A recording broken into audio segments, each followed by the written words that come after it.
کوم فورمولونه چې موږ تاسې په هنداره کې مطالعه کړې وه چې د جسم فاصله تر هندارې، د تصویر فاصله تر هندارې، محراقي فاصله، یو دوه دانې اړیکې مو درلودې لوی ښودنې ته، او یو مو درلودی د نیوټن فورمول. دا ټول فورمولونه په عدسیو کې صدق کوي.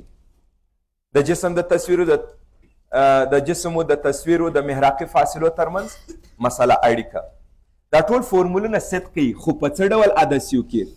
نازک عدسیو کې، یعنی ډبلوالی قابل د صرف نظر. دا فورمولونه د همدې دپاره دي. متوجه سولئ؟ او بله مهمه مسله تاسې دقت ورته وکړئ، کوم فورمولونه چې زه تاسو ته وایم دا د ټولو عدسیو دپاره صدق کوي، که هغه متباعده وي او که هغه متقاربه وي، که د دواړو طرفونو شعاګانې برابر وي که نابرابر وي، که یو طرف مستوي وي او یو طرف انحنا ولري، په ټولو حالاتو کې دا صدق کوي. متوجه سولئ؟ کیدای شي تاسو په ځینې کتابونو کې د دې دپاره عنوانونه پیدا کړئ چې د محدب عدسیې دپاره اړیکه، یا د مقاري، یا د محدب الطرفین دپاره، یا د مقارن الطرفین دپاره. خو دا فورمولونه مشخص د هغه دپاره دي نه، دا د ټولو دپاره دي. کیدای شي په یو سوال کې قصداً یو څوک پوښتنه وکړي چې یو محدب مستوي عدسیه ده، محراقي فاصله یې دومره ده، د جسم تصویر فاصله یې درکړي، د تصویر فاصله پیدا کړي، بس ورخطا کېږئ به نه. یو طرف مستوي دی، یو طرف انحنا لري، دواړه انحنا لري، دواړه طرف محدب دي، دواړه مقار دي، یو طرف محدب دی، یو طرف مقار دی. په ټولو عدسیو کې دا اړیکه چې اوس موږ تاسې وایو دا صدق کوي. او زموږ په دې فورمولونو کې د عدسیو د شعاګانو سره هیڅ غرض نشته. مستوي ده، انحنا لري، برابر دي، نابرابر دي، زموږ ورسره غرض نشته. زموږ یوازې کار په دې فورمولو کې د محراقي فاصلې سره دی. او ما تاسو ته په تېرو درسو کې ویلي چې محراقي فاصله څنګه وي؟ چې عدسیه هر ډول وي، محراقي فاصله په دواړو خواو کې مساوي واټن لري، نو په دې کې څه توپیر نه راځي. او دا فورمولونه چې موږ تاسو وایو په دې کې شعاع سته نه بیخي. نو دا د هر ډول عدسیو دپاره دي. کوم فورمولونه دي؟ بلکل هماغه فورمولونه چې تاسو په هنداره کې ویلي وه، یو پر پی جمع یو پر کیو مساوي یو پر اف. دا عمومي اړیکه راله، دا په ټولو عدسیو کې کار ورکوي. د جسم فاصله، د تصویر فاصله، محراقي فاصله. لوی ښودنه دوه اړیکې مو درلودلې، منفي کیو پر پی، دا فورمول سته په دې کې. او بل اړیکه د جسم طول، د تصویر طول، د جسم پر طول، آی پر او. متوجه سولئ؟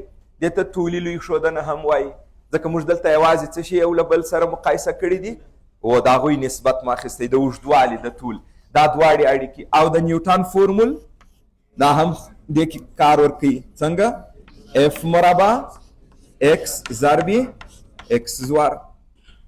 د جسم فاصله، د تصویر فاصله، محراقي، دا دواړه فورمولونه یو رقم دي. فرق یې دا دی فواصل تر عدسیې نوري مرکزه پورې، فواصل تر محراقه پورې. او د دې دواړو څخه یوه اړیکه چې نوې هم لاسته راځي هغه هم کولی شي تاسې جوړه کړئ. دا دواړه یو له بل سره مساوي دي، د مساوات یو طرف برابر دی. او په دې ځای کې نو دا خبره هم په یاد ولرئ، د جسم فاصله تر نوري مرکزه، د جسم فاصله تر محراقه، د دوی ترمنځ یوازنی فرق څه رالی؟ د محراقي فاصلې توپیر رالی. او بل کیو دا مساوي په څه راځي؟ اکس زور جمع اف. دا نو هغه خبرې دي چې موږ تاسې په دې ځای کې بیا په پام کې لرو. او همدغه مقدارونه د پی پر ځای دا وضع کوي، د کیو پر ځای دا وضع کوي. په دې اړیکه کې دا د نیوټن فورمول لاسته راغلی. تاسو متوجه سولئ؟ فورمولونه بالکل د هندارو په څېر وه. دا فورمولونه کاریږي د نازک عدسیو لپاره او د ټولو ډولونو لپاره. توپیر په دې کې شته نه. مهمه مسله یې اوس رالو د علامې برخه، د علامې ټاکل. دا مثبت منفي څنګه په دې کې وټاکئ؟ دا مسله نو ډیره زیاته مهمه ده. دا هم د هندارو په څیر دی، عمومي مسله یې، مګم تشریح ته بیا تاسو توجه وکړئ چې څه توپیرونه لري. د هندارې په څیر دی. پی یعنی د جسم فاصله تر عدسیې پورې، د جسم فاصله د عدسیې تر سطحې پورې که د عدسیې تر نوري مرکزه پورې. کله چې مول عدسیه نازکه عدسیه ده تر سطحې او تر نوري مرکزه پورې، د دواړو خبرو مطلب یو دی. یعنی دومره د دې ضخامت کم دی چې د سطحې څخه تر نوري مرکزه دومره کوچني ضخامت څخه بیخي موږ تاسې صرف نظر کړی دی. او دا نازک عدسیو څخه موږ ویل تقریبا دلته زموږ تاسې مطلب دا چې انکسار یو ځل راغلی دی داسې یعنې مطلب ورکوو دا خبره نو دا د جسم فاصله راله دا به څه وخت مثبت وي د جسم فاصله زه داسې درته ولیکم د جسم فاصله یا د جسم واټن پی بیا تاسو پوهېږئ چې د جسم فاصله تر عدسیې پورې صحیح ده او ایکس بیا واټن تر محراقه پورې دا د جسم فاصله دا څه وخت مثبت وي او څه وخت منفي وي تاسو دې ته توجه وکړئ دا مثبت هغه وخت وي چې جسم حقیقي وي کله چې جسم حقیقي وي نو دا به څه وي مثبت او که جسم مجازي وي بیا دا به څه درته راسي منفي موږ تاسې په دې برخه کې د عدسیو ترکیب وایو بیا په هغه ځای کې تاسو ته ډېر واضح ښکاري چې د مجازي جسم څخه زموږ مطلب څه دی فعلا که په سوال کې راغی چې جسم دی مجازي بس به توازه کې علامه منفي مجازي جسم څه ته وایي دا واضح کېږي اسانه مسله ده اوس فعلا دې دا خبره وي اما ګوري یو اندازه یې درته وایم مثبت هغه وخت دی چې جسم حقیقي وي منفي هغه وخت دی چې جسم مجازي وي مطلب اوس په څه کې راځي دا به مجازي درته ولیکم هغه وخت به منفي وي چې جسم مجازي وي زه اوس د دې مطالب یو اندازه ځکه درته وایم چې کیدای شي موږ تاسو ته حقیقي مجازي الفاظ ونه کاریږي نو د حقیقي مجازي معادل لفظونه هم زده کوي حقیقي جسم یعنی د عدسیې مخې ته د عدسیې مخ ته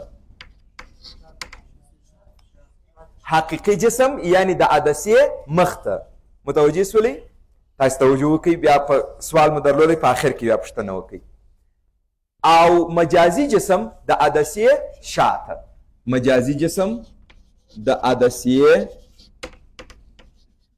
شاته او زموږ عدسیې مخ څنګه مشخص کوو چې وړانګې رالې ولګېدلې یعنی د وارده وړانګه چې په هر طرف را روانه ده هغه ته موږ تاسو وایي د عدسیې مخ فرض وکړئ دا عدسیه راله وړانګه په دې طرف باندې راځي وارده وړانګه وارده وړانګه په هر طرف چې وارده وړانګه راځي بس هغه طرف څه سو د عدسیې مخ او دا بل طرف یې بس څه راځي د عدسیې شاته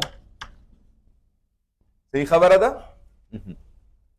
دا و د پی مسله اوس راځم د تصویر فاصله یا د تصویر واټن دا موږ تاسو په څه شي ښکاره کوو په کیو باندې دا به څه وخت مثبت وي او څه وخت به منفي وي د علامې ټاکل نو په دې فورمولونو کې تر ټولو لویه برخه او تر ټولو مهمه مسله ده ځکه فورمولونه خو اسانه دي هر څوک یې په یادو کوي خو غلطي که راتله په کوم ځای کې به راځي علامې به دوی صحیح نه وي وضع کړي په علامې برخه کې به غلطي راغلې وي اوس نو کیو څه وخت مثبت دی څه وخت منفي تاسو ورته ګورئ دا ځای بالکل برابر راځي کیو هغه وخت مثبت دی چې تصویر حقیقي وي او هغه وخت منفي دی چې تصویر مجازي وي مګم اوس حقیقي تصویر څه ته وایو او مجازي تصویر څه ته وایو دا خبره نو اوس مهمه سوه دا ځای اوس د جسم سره برعکس دی هغه وخت موږ تصویر ته حقیقي وایو چې د عدسیې شاته وي د عدسیې شاته او هغه تصویر مجازي دی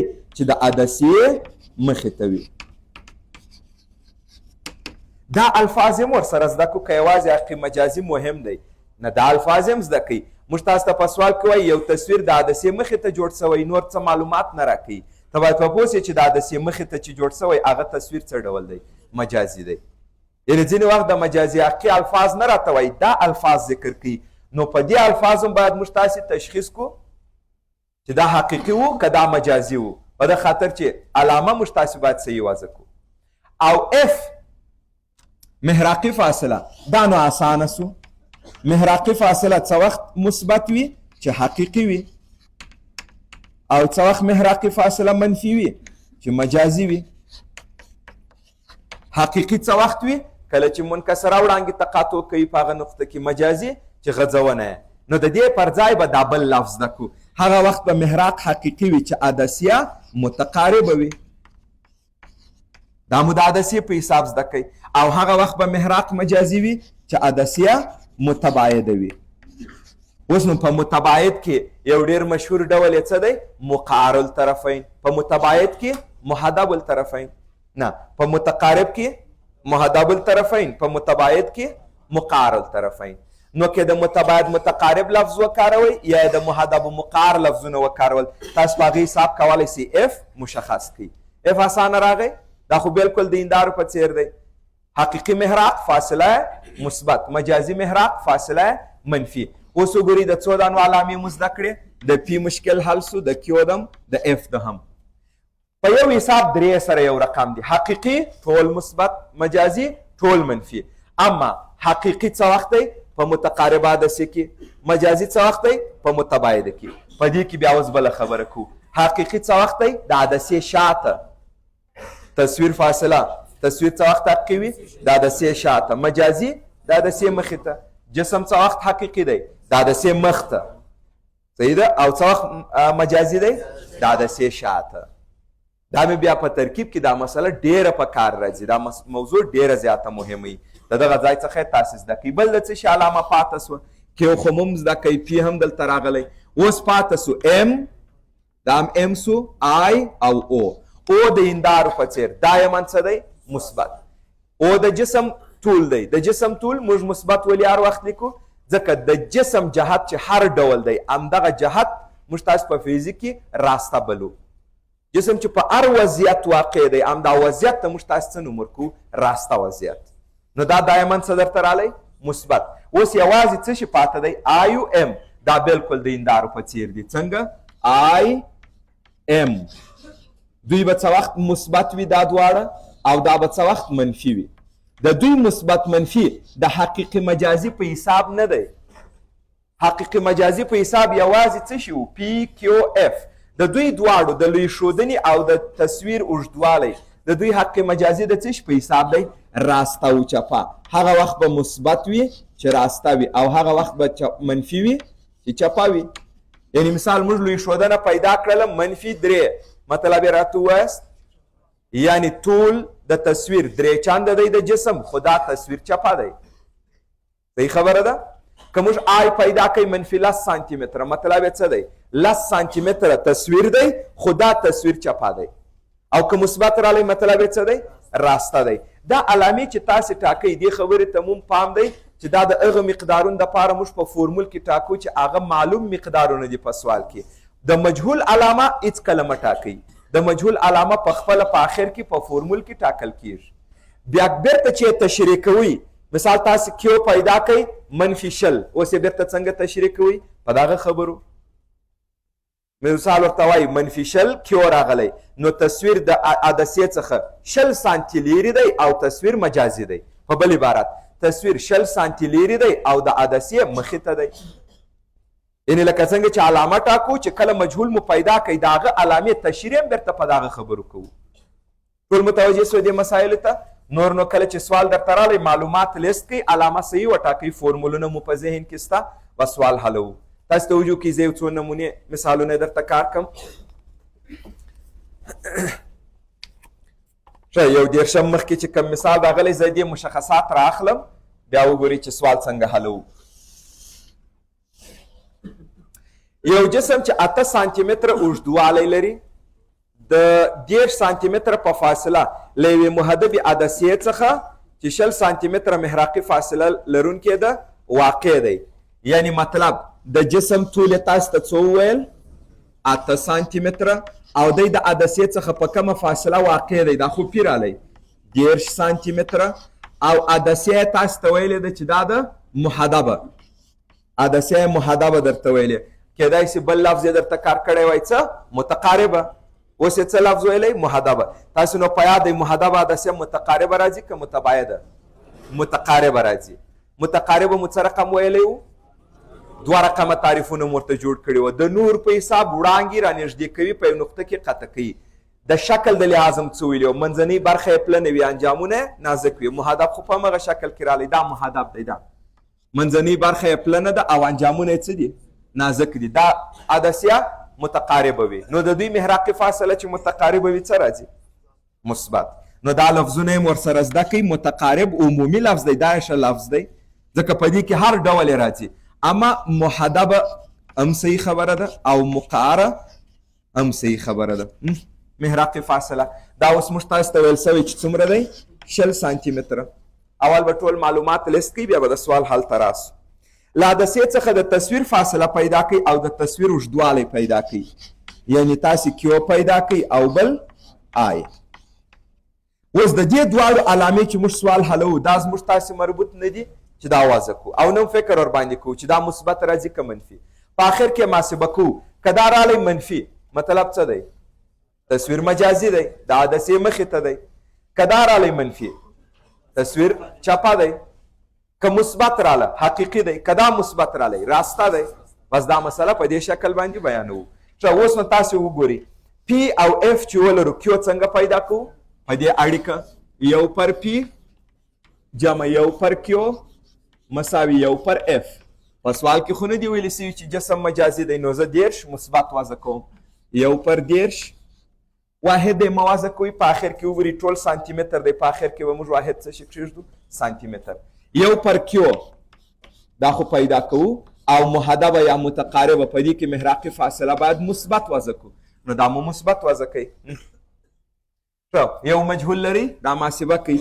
یو پر کیو مساوي راځي په یو پر شل منفي یو پر 10. دلته به ګډ مخرج ونیسئ شپېته تقسیم پر شل 3 راځي، تقسیم پر 10 2 راځي. دا سو یو پر شپېته یو پر کیو تناسب چې معکوس کوي کیو څو رالی؟ 80 سانتي متره. اوس وایاست د کیو مثبت راتګ څه معنا لري؟ حقیقیتوب. د کیو مثبت منفي راسته چپه مه یادوئ، مجازي حقیقي. زه اوس ګورئ د دې دپاره دوې خبرې کوم. 80 خو یې واټن سو، دا د عدسې څخه تصویر څومره لرې دی؟ 80 سانتي. اما دې مسلې ته وګورئ تصویر حقیقي دی، دا یو رقم آفرین حقیقي دی، بل یې داسې ورته ویلی سو تصویر د عدسې شاته دی.